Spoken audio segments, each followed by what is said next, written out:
ഇപ്പോൾ എത്തുന്ന വാർത്ത തൃശൂരിൽ SIയുടെ കൈയും കാലും തല്ലിയൊടിക്കുമെന്ന് പ്രസംഗിച്ച SFI നേതാവിനെതിരെ കേസെടുത്തിരിക്കുന്നു.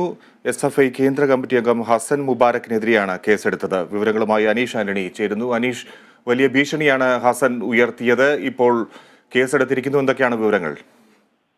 സുജി, ഇക്കഴിഞ്ഞ വെള്ളിയാഴ്ചയായിരുന്നു ഈ സംഭവങ്ങൾക്കെല്ലാം ആധാരമായ ജീപ്പ് തല്ലിപ്പൊളിക്കുന്ന ഒരു വിഷയമുണ്ടായത്. ചാലക്കുടിയിൽ ITI തെരഞ്ഞെടുപ്പുമായി ബന്ധപ്പെട്ട് നടന്ന ആഘോഷ പ്രകടനത്തിന് ശേഷം ഇങ്ങനൊരു സംഭവം ഉണ്ടാവുകയായിരുന്നു. ഇതിന്റെ പിറ്റേ ദിവസം ശനിയാഴ്ചയായിരുന്നു ഇത്തരത്തിലൊരു കൊലവിളി പ്രസംഗം SFI കേന്ദ്ര കമ്മിറ്റി അംഗം ഹസൻ മുബാരക്ക് നടത്തിയത്. ഈ പോലീസ് ലാത്തി വീശിയിരുന്നു ഈ സംഭവത്തിനിടെ. ഇതിൽ പ്രതിഷേധിച്ച് SFIയുടെ നേതൃത്വത്തിൽ ചാലക്കുടി നഗരത്തിൽ നടത്തിയ പ്രകടനം ഉദ്ഘാടനം ചെയ്ത് പ്രസംഗിക്കുന്നതിനിടയിലാണ് ഇത്തരത്തിലൊരു കൊലവിളി പ്രസംഗം നടത്തിയത്. ചാലക്കുടി SI അഫ്സലിനെ തെരുവ് പട്ടിയെ പോലെ തല്ലുമെന്നായിരുന്നു ഹസൻ മുബാരക്ക് ഉദ്ഘാടന പ്രസംഗത്തിൽ പറഞ്ഞത്. കൂടാതെ SI പരസ്യമായ അസഭ്യവർഷവും അന്ന് നടത്തിയിരുന്നു.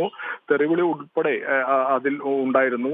ഇതിനെതിരെയാണ് ഇപ്പോൾ ചാലക്കുടി പോലീസ് ഭീഷണി പ്രസംഗത്തിനെതിരെയും അതുപോലെ അനുമതിയില്ലാതെ പ്രകടനം നടത്തിയതിനെതിരെയും കേസെടുത്തിരിക്കുന്നത്. നമുക്കറിയാൻ കഴിയുന്നത് രണ്ടും ജാമ്യമുള്ള വകുപ്പുകളാണെങ്കിൽ കൂടിയും ഇത്തരത്തിൽ ഒരു ഭീഷണി പ്രസംഗവും പരസ്യമായി മാധ്യമങ്ങൾക്ക് മുന്നിൽ ചാലക്കുടി SIന് ഔദ്യോഗിക ഡ്യൂട്ടിയിലുള്ള SIയുടെ കൈയും കാലും തല്ലിയൊടിക്കും തുടങ്ങി അസഭ്യ വർഷവും നടത്തിയിട്ടുള്ള ഒരു കൊലവിളി പ്രസംഗം തന്നെയായിരുന്നു ഹസൻ മുബാരക്ക് നടത്തിയത്. ഇതിനെതിരെയാണ് ഇപ്പോൾ ചാലക്കുടി പോലീസ് ഹസൻ മുബാരക്കിനെതിരെ കേസെടുത്തിരിക്കുന്നത്. ഈ ജീപ്പ് തല്ലിപ്പൊളിച്ച വിഷയവുമായി ബന്ധം നിലവിലിപ്പോൾ 8ഓളം പേരിപ്പോൾ അറസ്റ്റിലായിട്ടുണ്ട്. ഇവർക്കെതിരെ എല്ലാം ജാമ്യമില്ലാ വകുപ്പുകൾ, ഇവരെല്ലാം ഇപ്പോൾ റിമാൻഡിൽ തന്നെയാണ്. ഈ വിഷയവുമായി ബന്ധപ്പെട്ട് 3ഓളം പ്രതികളെ കൂടി പിടികൂടാനുണ്ടെന്നാണ് ഇപ്പോൾ പോലീസ് പറയുന്നത്. മാത്രമല്ല, അന്ന് സംഭവ ദിവസം രാത്രി ചാലക്കുടി DYSPക്ക് നേരെ ഒരു കയ്യേറ്റ ശ്രമമുണ്ട്. ഇതിൽ കണ്ടാലറിയാവുന്ന 20ഓളം പേർക്കെതിരെയും കേസെടുത്തിട്ടുണ്ട്. ഇവരെ കുറിച്ചുള്ള അന്വേഷണവും ഇപ്പോൾ പോലീസ് ഊർജിതമായി മുന്നോട്ട് കൊണ്ടുപോവുകയാണ്.